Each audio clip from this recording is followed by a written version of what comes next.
La France est le deuxième pays consommateur de vin au monde, derrière les États-Unis, et de plus en plus de consommateurs de vin bio. Les achats se sont multipliés par 4 en 12 ans. Le nombre de viticulteurs bio suit donc le mouvement. Juliette Coulet, Bruno Giraudon. Ça va Céline? Oui, ça va. Des vendanges sans bruit de tracteur, seulement celui des sécateurs. Dans ce domaine bordelais, Néa Berglund a décidé de passer au bio.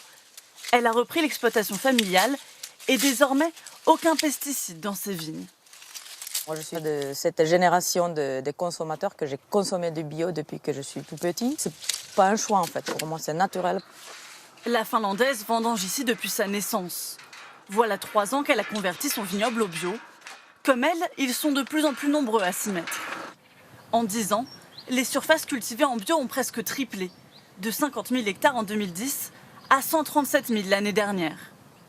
Une conviction pas toujours facile à suivre.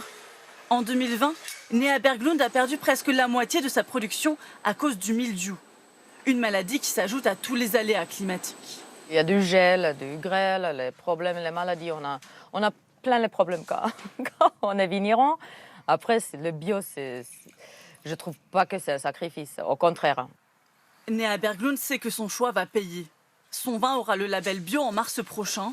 Elle espère attirer davantage de consommateurs. Ces bouteilles sont déjà vendues dans cette cave bordelaise, spécialisée dans le bio et le naturel. Ils mettent combien à peu près? Jusqu'à 30 €.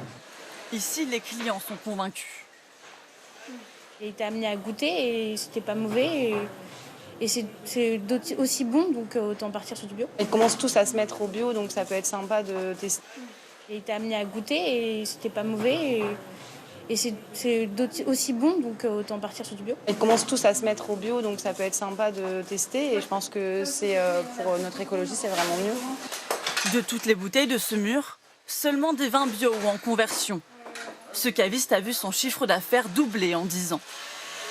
Il y a une quinzaine d'années, on passait un peu pour les hippies du vin, là où maintenant c'est une norme qualitative et où les vignerons qui sont en biodynamie, qui sont en bio, sont ceux qui ont le moins de problèmes de commercialisation.